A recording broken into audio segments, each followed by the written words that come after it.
Hello student, welcome back to my channel. Now we will solve question number 4 of exercise 10.1. तो question number 4 का ए part क्या कहता है? Identify terms which contain x and give the coefficient of x. ठीक है, अब आपको जो ये एक्सप्रेशन दिए हैं तो आपको वो टर्म देखना है जिसमें x हो. ठीक है, वो टर्म आपको लेना है जिसमें x हो और उसके बाद आपको उस टर्म में से x का कोफिशिएंट बताना है. ठीक है, अभी तक आप क्या करते आ रहे थे? न्यूमेरिकल कोफिशिएंट निकाल रहे थे. ठीक है, न्यूमेरिकल कोफिशिएंट अगर पूछा जाता, जैसे अगर कोई नंबर है 3xy, ठीक है, अब यहां पे अगर आपसे पूछा जाएगा कि इसका न्यूमेरिकल कोफिशिएंट बताओ, ठीक है, इस एक्सप्रेशन का न्यूमेरिकल कोफिशिएंट बताओ, तो आप सिंपल लिख देंगे न्यूमेरिकल कोफिशिएंट मतलब ये जो वेरिएबल के साथ जो नंबर होता है यही न्यूमेरिकल कोफिशिएंट होता है. तो उसका न्यूमेरिकल कोफिशिएंट क्या आ जाता? 3 आ जाता.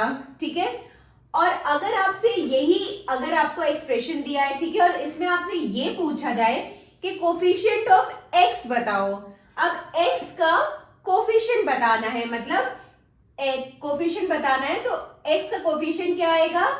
3y.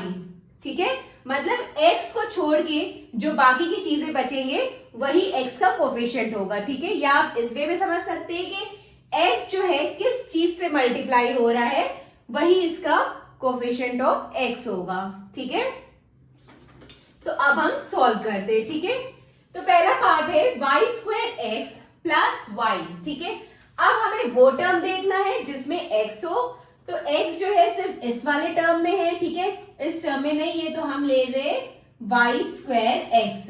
ठीक है, अब यहां पे हमें x का कोफिशिएंट बताना है. ठीक है, तो x का कोफिशिएंट क्या होगा? x जो है किस चीज के साथ मल्टीप्लाई हो रहा है, ठीक है, वही इसका कोफिशिएंट हो जाएगा. या फिर आप ऐसे देख सकते हैं कि x के अलावा जो चीजें बचती है वही जो है x का कोफिशिएंट हो जाएगा. ठीक है, तो x जो है x का कोफिशिएंट यहाँ पे क्या आ जाएगा? y². ठीक है, हम x को हटा के जो चीजें बचेगी वही इसका कोफिशिएंट हो जाएगा. ठीक है, second part 13y² minus 8yx. अब यहाँ पे हमें जो टर्म मिल रहे जिसमें x है वो है ये वाला टर्म. ठीक है, तो यहाँ पे आप ये गलती मत करिएगा कि प्लस 8yx लिखिएगा, यहाँ पे माइनस है, तो हम यहाँ पे क्या लेंगे? Minus 8yx. ठीक है, अब हमें यहाँ पे x का कोफिशिएंट लिखना है. ठीक है, x किस चीज से मल्टीप्लाई हो रहा है वो हमें देखना है, वही इसका कोफिशिएंट होगा. तो इसका कोफिशिएंट क्या आ रहा है? Minus 8y. ठीक है, तो ये आ जाएगा माइनस 8y. ठीक है, नाउ नेक्स्ट थर्ड पार्ट में क्या पूछा है? x plus y plus 2. अब यहाँ पे x जो है सिर्फ एक इसी टर्म में है. ठीक है, तो इसका टर्म क्या हो जाएगा? x जो है ये इसका टर्म हो जाएगा. और अब इसका कोफिशिएंट क्या है? x जो है किससे मल्टीप्लाई हो रहा है? 1 से ही मल्टीप्लाई हो रहा है, तो यहाँ पे जो इसका कोफिशिएंट आएगा वो 1 आएगा. ठीक है, next fourth part 5 plus z plus zx. अब यहाँ पे x वाला टर्म सिर्फ यही है. ठीक है, तो हम x वाला टर्म यहाँ पे लिख दे रहे हैं.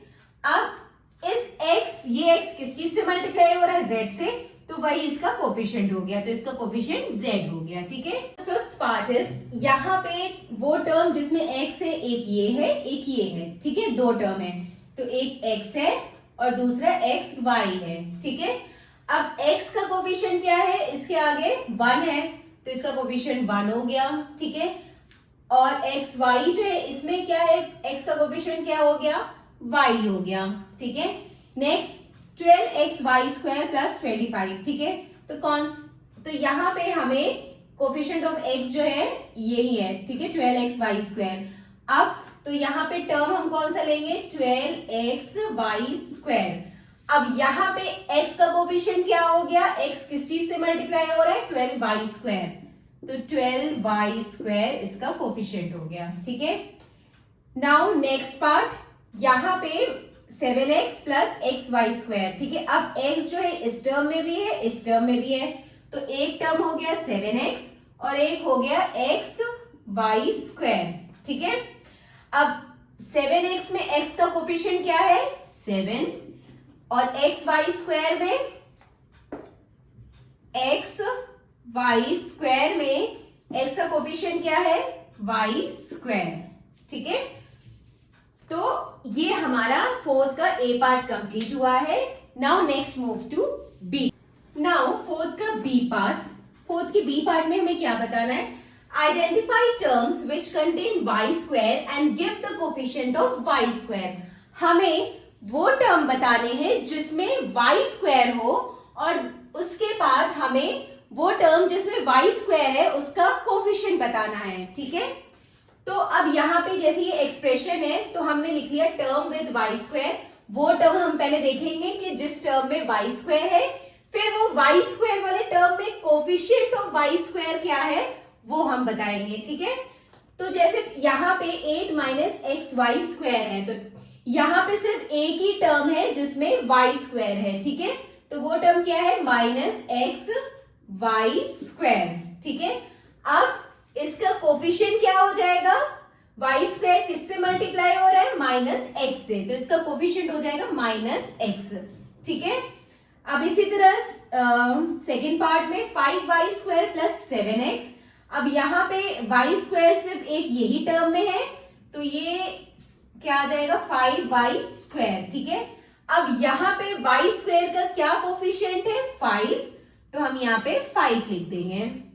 नेक्स्ट थर्ड पार्ट में y स्क्वायर सिर्फ एक इस टर्म में है और एक इस टर्म में। ठीक है, तो दो टर्म में है, तो y स्क्वायर एक 15x y स्क्वायर एक इस टर्म में है और एक 7y स्क्वायर इस टर्म में, दो टर्म में है। ठीक है, अब y स्क्वायर का हमें कोफिशिएंट बताना है, तो इसका इस वाले टर्म में y स्क्वायर का कोफिशिएंट क्या आएगा माइनस 15x। ठीक है, और इस वाले टर्म में y स्क्वायर का कोफिशिएंट क्या आएगा 7।